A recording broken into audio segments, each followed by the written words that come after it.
Leksiyemizi devamlaştırmaz, hürmetli vatandaşım. Suçi. Tayvan'da Kuomintang Partiyası'nın azası Suçi degan adam. Suçi.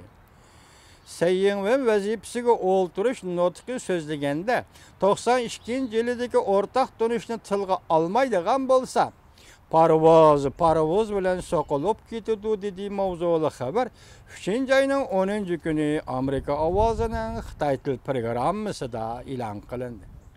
Xabar mundaq boshlandi. Beijing'de ishki qurultay o'tkazilib atgan mezgilde Reis Xi Jinping qatarlıq Jungo rahbarlari Tayvanga munosabatlik arqa-arqadan nutq so'zlab 92-yildagi o'rtaq tanishni ta'kidladi.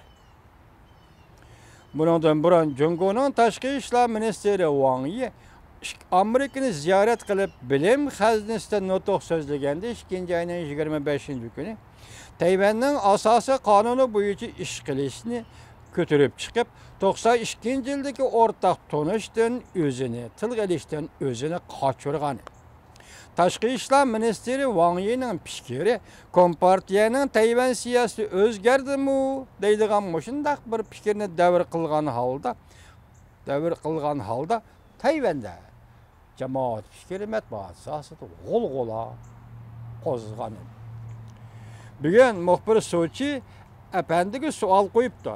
Bugün muhbir Suçi efendiga sual qo'yibdi. Men bu savol javobni qisqartib vatandoshlarga tanishtiraman. Muhbir Ministr Wang Yi asosiy qonun nazariyasini ko'tarib chiqqanda Tayvanda qizg'in muhokama qilingandimi Reis Tsai Ing-wen. Tsai Ing-wen xonim hozir Tayvanga prezident bo'lib saylandi. 5-oyning 20-kuni vazifaga o'ltirdi. Angacha Tsai Ing-wen xonim Tayvanda Demokratiya Taraqqiyot Partiyasining raislik vazifasidagi atalıq bilan atab turmiz. Reis Tsai Ing-wen hech qanday fikr qatnashtirmadi.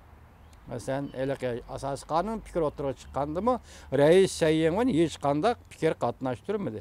Yaqinda Reis Xi Jinping 92-yildagi o'rtaq tanishni tilga olgandimi, Reis Tsai Ing-wen har qanday inkos qaytarmadi. Reis Tsai Ing-wen 5-oyning 27-kuni vazifa topshirib elish nutq so'zlaganda bu to'g'rida bir nima deyishi mumkinmi? Muxbirning savoli tugadi. Suçi cevap. Mening his qilishimcha Demokratiya Taraqqiyot Partiyasi bu tarafda bo'libmi Reis Tsai Ing-wen xonim bu tarafda intayin eg'ir bo'lib olsa kerak. Vaqala ishlar eg'ir bo'lib olsa va kayfiyatimi eg'ir bo'lib olsa kerak. Chunki Tayvanda Demokratiya Taraqqiyot Partiyasi uzun yillardan beri bu masalada Mesela 92-yildagi o'rtaq tunish masalasida yo'l qo'ygan emas. Endi hozir saylamda utib oldi. Bu partiya Tayvanda saylamda utib oldi. Ko'p jihatda utib oldi. Umumyuzlik huquq yurgizadigan bo'ldi. Qonun chiqarish komitetining saylamadimi utib oldi. Bu masalada yo'l qo'yish mutlaq mumkin emas. Demek, Sochi nima deydi? 92-yillik o'rtaq tanish masalasida Kompartiya nima deydi? Bu to'g'rida Tayvandagi Reis Tsai Ing-wen xonimning yo'l qo'yishi mumkin emas. Onundan qolsa, Tayvanda Demokratiya Taraqqiyot Partiyasini bu qatimqi saylamda qo'llagan ommaning ichida intayin ko'p bir qismi, hatto Demokratiya Taraqqiyot Partiyasi muqimlashtirganda Tayvan yoshlari Demokratiya Taraqqiyot Partiyasini qo'llab bilan tashildi. Bunday aytgan bu qatim Tayvanda Demokratiya Taraqqiyot Partiyasining raisi Tsai Ing-wen xonimni prezident saylig'ichilar Tayvan yoshlari demoqchi bo'ldi. Bu yoshlar qo'llab bilan tashildi. Tayvan yoshlari tabiiy mustaqilchilar deb qaraladi. Tabiiy mustaqilchilar bunday kayfiyat Tayvanda texmo kuchayishga boshladi. Bundaqda Tayvan yaşlarının güçlük kayfiyatı asıda Reis Sayın Hanım 92 yıldaki ortak tonuş yakı bir cungu degen meselede yol koyduğun bolsa Demokratiya Taraqqiyat Partiyasının işki kısmı da bölünüş karakterlik partlaş yüz verdi. Şuna Reis Sayın Hanım ortak tonuşunu onda oңай kabul kılmaydı. Şuna Reis Sayın 92 yıllık ortak tonuştu onda oңай kabul kılmaydı. Hazır kişini endişigi saladığın bir katmallık oturgu çıktı. Bunu Tayvan bu tarafta eğizden çıkaralmayıvatıdı.